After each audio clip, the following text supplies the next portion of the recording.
تو ہر وقت نیگیٹو کی منفی باتیں ہوتی ہیں نا کہ مسلمان ممالک کچھ نہیں کر رہے، کچھ نہیں کر رہے.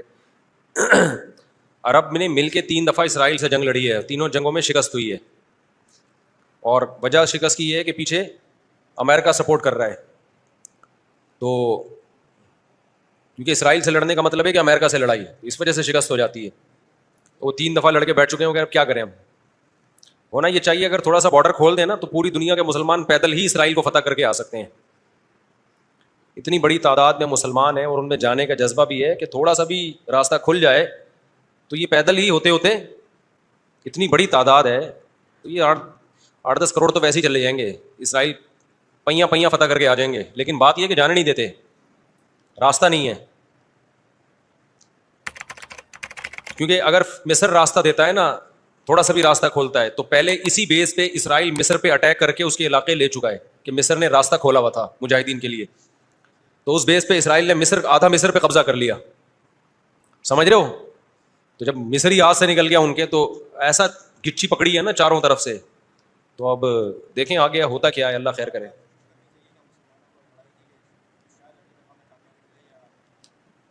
دیکھو ایسی لڑائی جس سے اگلی دفعہ اس سے بھی جائیں، یہ تو کوئی بھی دنیا میں عقل مند اس کا مشورہ نہیں دے گا نا. دیکھو مسئلے کا اگر حل سامنے نہ آ رہا ہو تو غلط حل کی طرف نہیں جانا چاہیے، یہ ذہن میں رکھیں. ایک آدمی بندوق لے کے آپ کو کہہ رہا ہے جیب میں جو کچھ ہے نکال دو، آپ کہیں میں تو نہیں دوں گا لیکن مسئلے کا حل بتاؤ. تو ہم کہیں گے اگر تمہاری جیب میں میزائل پڑا ہوا ہے تو وہ مسئلے کا حل ہے، اگر وہ نہیں ہے تو موبائل پکڑا دو اور پتلی گلی سے نکل لو. تو ایسا کام کرنا جس سے لینے کے دینے پڑ جائیں وہ تو نہیں حل ہے نا. تو ایسے موقع پہ دعا ہے، اور کیا ہے، بد دعائیں ہیں، دشمن کے خلاف بد دعائیں ہیں. کسی کے پاس راستہ ہے جانے کا تو جائے، 100 دفعہ جائے، اناؤنس کرے کہ یہ راستہ ہے، یہ یہاں سے نکل آیا ہے راستہ، تو سب پہنچ جائیں گے. ایک چیز اصولی طور پہ یاد رکھیں، جو چیز اختیار میں ہے اس میں انسان کمی نہ کرے، جو اختیار میں نہیں ہے اس کے بارے میں سوچے نہیں. اس سے ٹینشن کے سوا کچھ بھی حاصل نہیں ہوتا. کیونکہ جب آپ ایسی چیز کا سوچنا شروع کرتے ہیں نا جو آپ کے اختیار میں نہیں ہے، تو ہمیشہ وہ کام کر لیتے ہیں جس کا پہلے سے بھی زیادہ نقصان ہوتا ہے، جس کا پہلے سے زیادہ نقصان ہوتا ہے. میری پالیسی ہمیشہ یہی رہی ہے ہر معاملے میں، جو اپنے اختیار میں ہے چھوڑو نہیں، جو اختیار میں نہیں ہے پڑھو نہیں اس میں. سمجھ رہے ہو کہ نہیں سمجھ رہے؟ اگر ہم اس اصول پہ اختیار کر لیں بہت سارے معاملات ہمارے ویسے ہی سیدھے ہو جائیں گے. تو لوگ جو بلا وجہ فنڈر بننے کی کوشش کرتے ہیں نا، ہم یہ کر دیں گے، ہم وہ کر دیں گے، وہ فنڈر گیری ہی ہوتی ہے. ایک یوٹیوب پہ اور بلکہ اس پہ ٹک ٹاک پہ ایک بندہ آ رہا ہے، لڑکا بڑے غصے میں بیٹھا ہوتا ہے، یہ مولوی کچھ نہیں کر رہے، اسرائیل میں یہ ہو گیا، فلاں جگہ یہ ہو گیا، یہ یوں نہیں کر رہے، یوں نہیں. میں نے دفعہ کمنٹ کر دیا کہ تو کیا کر رہا ہے بھائی بیٹھ کے، تو بھی تو کچھ کرنا. کہہ رہا میں اکیلا کیا کروں، یہ مولوی کریں گے تو میں کروں گا. بھائی یہ مولوی تو کچھ نہیں کر رہے. وجہ اس کی یہ کہ مولوی کہتے ہیں ہم کیا اکیلے کیا کر سکتے ہیں، گورنمنٹ جب تک نہیں کرتی. تو جو دلیل مولوی دے رہے ہیں وہی دلیل آپ بھی دے رہے ہو کہ یہ مولوی چونکہ نہیں کر رہے تو میں اکیلا کیا کر سکتا ہوں. تو بات یہ کر آپ بھی نہیں رہے.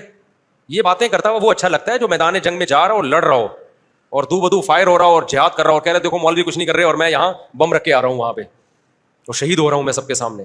جتنے اسکالر آ رہے ہیں یہ مولوی یہ نہیں کر رہے وہ نہیں کر رہے، بھائی تم بھی باتیں ٹھوکنے کے علاوہ کچھ بھی نہیں کر رہے ہو. تو مولوی وہ باتیں نہیں کر رہے جو تم کر رہے ہو، اس لیے کہ ان کو پتا ہے باتیں کرنے کا فائدہ نہیں ہے. تو کام وہ کرو جو کر سکتے ہو. سمجھتے ہو کہ نہیں سمجھتے؟ ایک خاتون نے اپنے شوہر سے کہا نا کہ سوئٹزرلینڈ جانے پہ کتنا خرچہ ہوگا، میں سوچ رہی ہوں کہ ہم سوئٹزرلینڈ چلتے ہیں، کتنا خرچہ ہوگا؟ اس نے کہا بالکل بھی نہیں. اس نے کہا کیوں نہیں خرچہ ہوگا؟ اس نے کہا سوچنے پہ کوئی خرچہ نہیں، سوچ ہی رہی ہو نا سوئٹزرلینڈ جانے کا. تو وہ بات کرنی چاہیے جو عملی دنیا میں ممکن ہو. اور دوسری بات یہ کہ علماء یا جو بھی بڑے لیول پہ جو لوگ ہوتے ہیں وہ بہت کچھ اندر اندر کر رہے ہوتے ہیں. وہ پرلے درجے کے بے وقوف ہوں گے اگر وہ عوام کو بتا کے کرنا شروع کر دیں، بڑی حماقت کی بات ہوگی. بہت کچھ اندر ابر لیول پہ حکومتوں سے رابطوں کی کوشش ہو رہی ہوتی ہے، حکومتوں کو سمجھایا جا رہا ہوتا ہے، حکمرانوں کو حل دیے جا رہے ہوتے ہیں. تو یہ نہیں ہوتا کہ جو بھی کر رہا ہے نا کہ میں جا رہا ہوں آرمی چیف سے ملاقات کے لیے اسرائیل کے مسئلے پہ بات کروں گا، یہ میرا یوٹیوب چینل ہے آپ لوگ دیکھ لیں، میں جا رہا ہوں ٹاٹا، دیکھو میں اپنی ذمہ داری کیا کر رہا ہوں، پوری کر رہا ہوں. اسی طرح آرمی چیف کہے لوگوں میں جا رہا ہوں اسرائیل کے مسئلے پہ فلاں سے بات کرنے کے لیے، دیکھا آرمی زندہ باد. ایسا نہیں ہوتا. بڑے پیمانے پر جو گیم کھیلے جا رہے ہوتے ہیں وہ خفیہ ہی ہوتے ہیں، وہ عوام کو نہیں بتائے جاتے. تو بہت کچھ ہو رہا ہوتا ہے. سعودی عرب کا بادشاہ کیا کچھ کر رہا ہے ہمیں نہیں پتا، تو ہمیں نہ تعریف کرنی ہے کیونکہ ہو سکتا ہے وہ جھوٹی تعریف ہو، اور نہ ہم نے برائی کرنی ہے کیونکہ ہو سکتا ہے وہ جھوٹی برائی ہو. ہم نے چپ کر کے بیٹھنا ہے، اپنا جو ہم کر سکتے ہیں وہ کریں. کسی کے خلاف یہ کچھ نہیں کر رہے وہ کچھ نہیں کر رہے، یہ یوں نہیں کر رہا وہ یوں نہیں کر رہا، تو بھائی تو کیا کر رہا ہے؟ تو بھی تو یہی کر رہا ہے کہ وہ کچھ نہیں کر رہا تو یہ کچھ نہیں کر رہا تو وہ کچھ نہیں کر رہا, اور یہ تو بھی تو یہی کر رہا ہے, تو اس سے بہتر ہے کہ تو بھی کچھ نہ کرتا. کیا خیال ہے؟ یہ جو حدیث میں آتا ہے کہ قرب قیامت میں یہودی پتھر کے پیچھے چھپے گا تو پتھر بولے گا کہ یہ میرے پیچھے یہودی ہے, فقتلہ یا مسلم ھذا یہودی ورائی فقتلہ, اس کو قتل کر دو. تو پتھر بولے گا کا کیا مطلب ہے؟ پتھر بولے گا مطلب پتھر بولے گا, پتھر کا باپ بھی بولے گا, آواز آئے گی, معجزہ ہوگا, تو ایک لڑائی ہوگی. لیکن خوب سمجھ لو, نبی صلی اللہ علیہ وسلم نے جو بھی پیش گوئیاں کی ہیں نا قرب قیامت کی, ان پیش گوئیوں کو محدثین فقہ کے ابواب میں ذکر نہیں کرتے, کتاب الاحکام میں ذکر نہیں کرتے, ان کو کتاب الفتن میں یا کتاب علامات ساعہ میں ذکر کرتے ہیں. احکام کا مطلب کیا ہے؟ یہ کرو, یہ نہیں کرو, یہ حلال ہے, یہ حرام ہے. تو جو آرڈر کی حدیثیں ہیں نا ان میں ذکر نہیں کرتے, یہ بتانے کے لیے کہ یہ علامتیں جب پورا ہونے کا ٹائم آئے گا خود ہی ہوں گی. ہم نے ان احادیث کو دیکھ کے خود سے کوئی کام نہیں کرنا ہے, ہم نے وہ کرنا ہے جو ابھی گراؤنڈ ریئلٹی ہمیں کرنے کا کہہ رہی ہے. نہیں یہی بات سمجھ میں؟ آپ نے سن لیا کہ حضرت عیسیٰ علیہ السلام قرب قیامت میں نازل ہوں گے, 100% ہمیں یقین ہے نازل ہوں گے.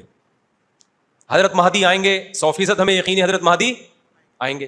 ہمیں پتا چلا جی شام میں حضرت عیسیٰ علیہ السلام نازل ہوں گے, ہم نے کہا ہوں گے نازل, یقیناً ہمارا عقیدہ ہے. آپ نے کہا چونکہ شام میں نازل ہوں گے تو چلو شام چلتے ہیں, اور اس مسجد میں جا کے آپ بیٹھ گئے اور اعلان جہاد کر دیا کہ اب میں یہاں سے قتال شروع کرتا ہوں, عیسیٰ علیہ السلام تو آئیں گے اور میری مدد کریں گے. پتا چلا آپ نے لڑائی شروع کی اور آپ کی ایسی کی تیسی ہو گئی اور عیسیٰ علیہ السلام آئے نہیں. آپ قیامت میں اللہ سے پوچھو گے, اے اللہ حدیث میں تو کہا گیا تھا کہ شام میں عیسیٰ علیہ السلام نازل ہوں گے, میں نے تو جنگ بھی شروع کر دی, سب کچھ ہو گیا, لیکن نازل نہیں ہوئے. تو اللہ جواب میں کیا کہیں گے؟ میں نے یہ تھوڑی کہا تھا کہ جب تو جنگ شروع کرے گا تو تیری مدد کے لیے آئیں گے. یہ میں نے کہا تھا آئیں گے, میں نے یہ ٹائم تھوڑی بتایا تھا. تم جو اپنا کام ہے وہ کرو, جب انہوں نے آنا ہوگا تو وہ آ جائیں گے. تم گراؤنڈ ریئلٹی کو دیکھ کے ٹائم گزارو. جب حضرت مہدی نے آنا ہوگا تو آئیں گے. اب ہر تھوڑے دنوں میں حضرت مہدی کی امید پہ کوئی تحریک اٹھتی ہے.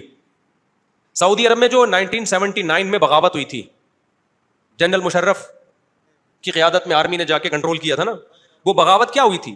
وہ یہی کہ لوگوں نے کہا امام مہدی آنے والے ہیں, تو ایک بندے کو تیار کیا, کل تیرا حلیہ وہ ہے جو امام مہدی والے, تیرا نام بھی وہ, تیرے ابا کا نام بھی وہ, اور اس کو تیار کر کے بغاوت پہ اکسایا اور کہا کہ بس انقلاب آنے والا ہے, امام مہدی آنے والے ہیں, اور یہی آ گئے ہیں. نتیجہ نکلا سعودی عرب نے پاکستان آرمی کو بلایا, چاروں طرف سے گھیر کے سب کو لٹکا دیا انہوں نے پکڑ کے. تو اب وہ اللہ سے قیامت کے دن کہے کہ اللہ امام مہدی تو آنے والے تھے, اللہ کہیں گے میں نے کب کہا کہ ابھی آنے والے تھے. ٹھیک ہے نا, تمہیں زمینی ایک مضبوط ریاست ہے, ایک حکومت ہے, پرامن حکومت ہے, آپ بیت اللہ میں اس کے خلاف بغاوت کر رہے ہو یار, جہاں خون بہانا منع ہے. احکام کی حدیثیں جب فقہا بیان کریں گے نا اس میں علامات ساعت نہیں ہوتی. احکام کی حدیثوں میں فقہا کیا بیان کرتے ہیں؟ احکام کا مطلب جو آرڈر سے متعلق, ان میں مسلم کی حدیث ہوگی, بخاری کی حدیث ہوگی, اسمعوا واطیعوا ولو سلط علیکم رجل حبشی کأن رأسہ ذبیبہ, سنو اور اطاعت کرو, تم پر حبشی غلام بھی مسلط ہو جائے. جب بادشاہ بن گیا, جب وہ حکومت کا جب حاکم بن گیا تو آپ اس کے خلاف بغاوت نہیں کرنی. مسلم کی حدیث ہے جب مسلمانوں کا ایک امیر بن جائے جو اس کے خلاف کھڑا ہو, کائنا من کان فاقتلوہ, جو بھی کھڑا اس کو قتل کر دو تاکہ مسلمانوں کا اتحاد نہ ٹوٹے. یہ احکام کی حدیثیں ہیں. سمجھ میں آ رہی ہے بات؟ تو ہم نے ان احکام کی حدیثوں کو فالو کرنا ہے, اور جو قیامت سے متعلق ہیں ان پہ یقین رکھنا ہے, ان میں امیدیں ہیں ہمارے لیے کہ ایک دن اللہ ہماری مدد کرے گا. ہم سے نہیں ہوگا تو عیسیٰ ابن مریم کو نازل کرے گا. اور عیسیٰ ابن مریم تو وہ ذات ہیں جن کا یہودی بھی انتظار کر رہے ہیں, عیسائی بھی اور مسلمان بھی.